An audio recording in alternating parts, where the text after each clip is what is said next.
네, 저는 수원항공 소속 외국인 기장으로 근무하다가 네. 현재 스타트업 시스의 대표를 맡고 있는 김진웅입니다.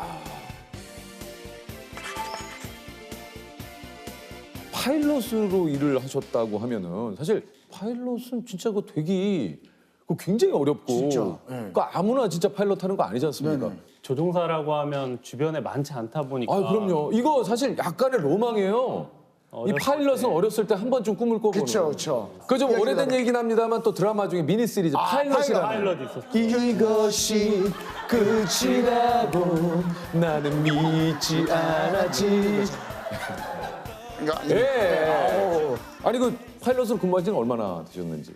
지금 2010년에 제가 항공에 입사를 해서 아, 예. 부기장으로 경력을 시작했고요. 예, 그리고요? 2020년까지 총 10년 정도 경력이. 그럼 작년까지는 파일럿으로 근무를. 네, 그렇습니다. 그런데 제가 2015년에 기장 승격을 해서 부기장으로 입사를 해서 약 5년 정도 걸려서 이제 기장으로 승격이 되었고, 네. 그리고 2017년에 중국 항공이라는 항공사에 이직을 하죠. 이직을 하게 된 거죠. 파일럿이 어떻게 좀 이렇게 되는 건지. 처음에 조종사가 되고 싶다고 생각했을 때 전투기 조종사, 공군에 계시는 전투기 조종사분들, 그분들이 갖고 있는 그 나라를 지킨다는 사명감, 고등학교 3학년 때 공군사관학교 진학을 결정하고 시험을 봤는데 네네. 2차 시험에 신체 검사가 있었습니다. 네. 그래서 군의관이 이렇게 부르더니 네. 저의 이제 심장이 좀 남들하고 달라서 심장이요. 예, 전투기 조종사로서는 부적격이다. 그 공군상학교 같은 경우에는 전투기 조종사를 뽑다 보니까 그 기준이, 그 스탠다드가 굉장히 까다롭군요. 타이트해요. 그러니까 왜냐면 이 네. 극한의 어떤 상황에 처할 수 그렇죠. 있으니까. 쥐값이 들어가고 막 이렇게 하니까 그러니까요. 그렇게 돼가지고 저는 이제 조종사는 포기해야 되나 보다 하면서 조종학과로 진학을 하지 않고 예. 관제사가 될 수 있는 항공교통물류학부에 진학을 하게 됐습니다. 아니 근데 이거 갑자기 이렇게 또 어떻게 예. 그랬는데 이제 파일럿이. 그 불씨가 계속 꺼지지 않더라고요. 어. 그래서 항공교통 관제 석사학위까지 공부를 하던 와중에 네. 이제 미국에 비행을 배우러 가야겠다는 그 마음이 딱 생겨서 부모님을 이제 설득하게 된 거죠. 부모 입장에서도 설득하기가 좀 쉽지는 않았을 것 쉽지 같아요. 않았는데 예. 제가 그 설득하는 과정에서 그 사업 계획서라 그래야 되나요? 그러니까 이 비행기 자격증을 따는데 총 예산이 얼마 정도가 들고 항공사에 취직하게 되면 10년 동안 월 얼마씩 상환을 하겠다, 이렇게 굉장히 자세히 브리핑을 드렸었어요. 예전에는 뭐 그냥 일단 한번 믿어주십시오. 아까 제가 알아서 다 갚을게요. 아니 진짜 제가 뛰어먹겠습니까? 궁금한데 한 그 잡은 비용이 한 어느 정도? 제가 사실 부모님한테 보여드릴 때는 총 7,200만 원 정도를 잡았는데 근데 실제로는 한 2배 정도. 죄송하게도 그러면 그렇게 해서 그거를 상환을 다 하셨습니까? 지금은 상환이 끝났고요. 다 갚게 됐습니다. 이야. 어우, 몇 이게 년, 4년 다니시는 거예요? 아닙니다. 그 비행학교 과정은 훈련생마다 조금씩 달라요. 뭐 1년 반씩 걸리는 사람도 있고 2년씩 걸리는 사람도 있고, 제가 굉장히 이제 돈을 아끼려고 최대한 체류를 적게 하면서 빨리 그 라이센스를 취득하려고 노력을 좀 많이. 그러니까 그 안에서는 그냥 거의 그냥 학교하고 그냥 뭐 네. 객만 다니면서 그냥 아니 그러면 그 학교를 졸업하면 바로 파일럿이 될 수 있는 건가요?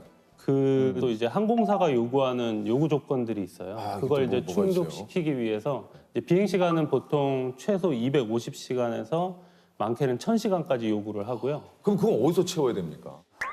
아직 근데 입사가 그래서 제가 1년에 어느 정도 비행을 해야 되는 시간이 있어서 지금 그래서 인천공항에서 이렇게 국내 이렇게 순항하고 돌아오는 게 있다고 하더라고요. 이렇게.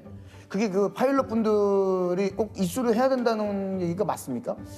죄송한데 제가 지금 질문이 조금 아 그러니까 지금 이해가 아, 이해가. 아니, 그거 다, 그 어려운 건 다 이해하시고 왜 이걸 이해. 정말 미국 어려운 건 다 이해하시고. 제가 잘못했죠, 제가. 코로나 때문에 네, 코로나 때문에. 그러니까 지금 이게 이제 요겁니다 대표님. 그러니까 뭐냐면 김포공항에서 출발해서 한두 시간 운행을 하고 네, 운항을 하고 다시 김포공항으로 돌아오는. 네, 그 비행은 역시 프로페셔널 조종사들이 탑승하는 맞아요, 거죠. 예, 저희가 지금 훈련 비행을 얘기하다가 있으니까 그러니까 그걸로 훈련할 수 없다는 얘기죠. 네네네. 네, 그 됐어요. 예. 죄송합니다. 아니, 괜찮습니다. 제가- 예. 아니 제가 처음으로 충분히 이해를 못. 대화를 하면서 이직이라는 걸 생각해봤어요. 제가 처음으로 이래서 이직이 생각이 들 수 있구나. 아니 그 또 저 본인의 꿈이셨던 이제 항공사에 취업을 해가셔가지고 이렇게 승객 여러분들을 모시고 또 이륙을 할 때 그 기분이 또 남다르지 않습니까? 그렇죠. 특히 기장 승격하고 나서 그러니까 기장이 되었을 때 그때 비행이 기억에 많이 남습니다. 그 뭐 날씨 뭐 그날의 뭐 이런 거 다 좀 컨디션이 기억이 나실 것 같은데요. 네, 그날 따라 너무 날씨가 화창하고 예뻤어요 하늘이. 그래요. 그리고 기장 승격을 위한 훈련이 굉장히 강도가 높거든요. 그래서 그 훈련을 다 마치고 딱 기장이 됐을 때여서 그런지 저의 스킬이 최고조로 달했을 때라고 해야 되나요? 그래서 그때 이제 비행을 할 때 내 스스로 이제 저 스스로도 느낄 정도이기도 한데 이제 승무원분들이 뭐라고 하셨는데요? 약간 승객분들이 너무 착륙 접지가 부드러워서 착륙하는지도 몰랐다. 주무시다가 그냥 내리라 그래서 이렇게 그러니까 그 정도로 그 정도로 굉장히 너무 안정적으로 부드럽고 모든 운항이 순조로웠다. 순조로웠고 이 착륙만 가지고 사실 비행을 평가할 수는 없어요. 없죠. 어쩔 때는 조종사가 일부러 조금 세게 접지할 때가 있어요. 왜요? 바람이 많이 불거나 활주로 노면 상태가 안 좋거나 근데 그러면 오히려 좀 세게 해줬죠. 그럴 때는 이제 너무 부드럽게 접지하려다가 이렇게 미끄러질 수가 있고요. 바람에 쓸리거나 저는 나오시니까 그걸 꼭 여쭤보고 싶습니다. 영화에 그런 거 많지 않습니까? 기장님이 갑자기 뭐 총에 맞아서 기장님은 이제 돌아가셨어. 네네네. 갑자기 그 히어로, 그 주인공이 비행기에 대해서 아무것도 모르는데 네, 맞아요. 관제탑과 교신을 하면서 뭐 누르고 뭘 누르고 자, 그 위치에 빨간 버튼이 보이죠? 예, 막 비상 착륙을 하는 경우 있지 않습니까? 아무것도 이 항공에 대해서 모르는 승객이 이게 가능합니까? 사실 이제 승객 중에 아픈 사람이 발생했을 때 의사 자격증이 있으시거나 뭐 그런 분들을 찾듯이 네. 뭐 기장 부기장이 있는데 둘 다 갑자기 뭐 사고가 났어. 쓰러졌다 뭐 네. 이런 상황이 발생하면은 아마 비행하고 관련된 직종을 가지고 있거나 뭐 이런 사람을 찾을 거예요. 승무원분들이 관제사분도 이제 그런 상황이라 그러면 그 기종에 해당되는 조종사를 찾겠죠. 그래서 이제 같이 통신하면서 왼쪽에서 두 번째 있는 버튼 막 이렇게도 할 수도 있을 것 같은데 그러니까 사실상 불가능하진 않으나 완전히 불가능한 건 아니지만 Miami Center, King Air 559er Delta Whiskey. Air 559er Delta Whiskey, Miami Center. Here's your loud and clear. How me? I got declared emergency. My pilot's unconscious. I need help up here. Roger, and are you a pilot? My pilot's deceased. I am a single engine. I need a King Air pilot to talk to. All right, all aircraft stand by. Disengage the autopilot. We're going to have you hand fly the plane. A slight descent. We're going to get you down to 11,000. 11,000. Do you want me to change the power setting on the throttle tonight? Delta Whiskey. Pull back slightly on the throttle and just ease over the yoke gently. Wind check again. 340 at 3 knots. It's almost come. That's the way you want powered. 9 Delta Whiskey, the runway's all yours. Nice work. Thank you. 초등학교 때 저희 반 친구 아버지가 파일럿이셨거든요. 그래서 저 친구네 집에 놀러 가면 항상 그 비행기 안에서 주는 초콜릿이나 이런 거로 좀 이렇게 먹을 수 있었던 그런 기억이 있었는데 그런 좀 베네핏 있지 않습니까? 또 베네핏이에요. 아니 그래도 야, 나는 그 예추억 얘기해서 그냥 거기서 끝나줬대. 또 베네핏을 얘기해. 네, 아니 그래도 좀 궁금했던 게 항상 그 저 조종사분들 끝나고 나갈 때 그 봉투 같은 거 들고 나가시더라고요. 조종사분들도. 그 무슨 좀 그런 게 좀 있습니까? 뭐 조종사뿐만 아니라 일단 항공사에 근무하는 모든 인원들은 일단 비행기표를 저희가 받아요. 가족들까지 이용할 수 있는. 몇 장이 나옵니까? 그게 이제 왕복으로 보통 한 5장 정도씩 인당. 인당 5장씩. 그렇죠. 그 표의 문제는 승객이 꽉 차 있으면 쓸 수가 밀립니다. 그래서 공항에 막 이제 준비하러 나갔다가 여행 가자 이러고 나왔다가 뭐 한 2자리밖에 안 남았다 그러면은 이제 뭐 가위바위보에서 2명만 가고 나머지는 들어온다든지 그러니까 그런 거를 미리 예상을 하고 이제 공항을 아, 좌석에 여유가 있어야만 그렇죠. 5장이지만 쓸 수 있다는 얘기구나. 아니 이게 이제 국내 항공사에 그렇게 잘 계시다가 네. 그게 또 중국 그 항공사로 좀 이직을 하셨는데 네. 그 이유가 또 있습니까?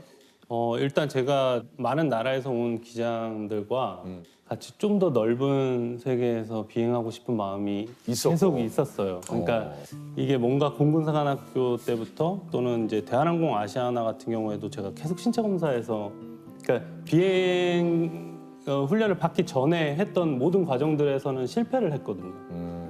그런데 그때 당시에 이제 항공산업이 굉장히 붐을 이룰 때여서 중국뿐만 아니라 지금 뭐 중동이나 외국에 나가 계시는 우리 한국인 기장님들이 많이 계세요. 굉장히 많으시죠. 예, 그래서 예. 저도 도전하는 마음으로 좀 도전하고 싶은 마음이 되게 컸던 것 같아요. 이제 경쟁률도 좀 세고 많은 사람들이 가고 싶어 하는 항공사였어요. 그랬어요. 예. 그래서 조금 이제 중국 항공사로 이직을 네, 하신 거고. 그래서 아니 근데 그렇게 또 좀 힘들게 또 이렇게 이직을 결정을 하시고 네. 3년밖에 또 안 있다가 그때 이제 코로나로 인해서 제가 작년에 1월 달에 계획돼 있던 휴가였어요. 가족들하고 이제 같이 휴가를 나왔는데 네. 그때 코로나가 상황이 이제 굉장히 안 심각해지면서. 좋아지기 시작했고 그래서 이제 회사에서는 그 외국인 기장들의 안전을 위해서 나가 있는 기장들은 일단 복귀하지 복귀하지 말고 말아라. 좀 기다려 달라 이렇게 얘기를 했고 그냥 이제 뭐 한두 달이면 되겠지 하고 기다렸는데 이제 5월, 6월, 7월 막 이제 계속 된 거죠. 그래서 지금까지 아직도 한 번도 못 들어간 거예요. 2020년 이제 11월에 이제 해고 통보가 왔어요. 해고 통보가 왔구나. 1월 23일 날 나왔는데 지금까지 되게 거기 있는 뭐 릴리즈 레터 그걸 받은 거죠. 너를 보내줄게. 그 레터를 보낸 사람이 또 공교롭게 입사 시험 볼 때 Congratulations, Captain 하고 저한테 이제 합격 소식을 알려줬던 인사과 직원이 그 친구가 이제 릴리즈 레터를 보냈더라고요. 왜? 난 정말 비행을 못하게 되는 그런 뇌인가? 뭐 이런 생각도 들고 오만 가지 생각을 했던 것 같아요. 내가 정말 좋아하고 잘하는 일이라고 생각해서 나름 열심히 노력해 왔는데 이렇게 쌓아 올려 왔는데 그게 제일 슬펐던 것 같아요. 비행을 계속 못하게 되는 느낌? 아나분께서는 뭐라고 좀 우리 유진 씨는 뭐라고 하시던가요? 사실 제가 이제 처음에 딱 통보를 받았을 때 그 가족들한테 미안한 생각이 드는 거예요. 왜냐면 제가 이제 중국으로 그러니까 외국 항공사로 이직을 결정하게 되면서 아내 같은 경우에는 외국계 은행에서 인사 담당 사람이었습니다. 잘 다니던 직장을 그만두게 됐고 지금 결국 이제 경력 단절이 됐잖아요. 조금 미안한 생각이 들더라고요.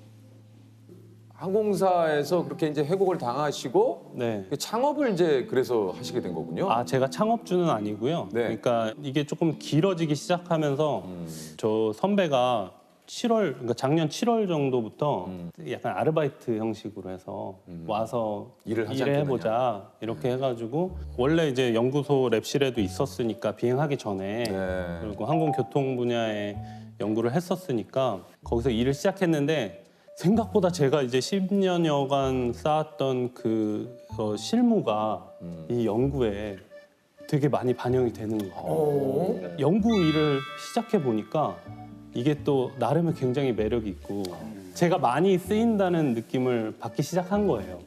그래서 하다가 스타트업에서 혹시 대표직을 수락할 마음이 있냐 이렇게 제안이 들어와서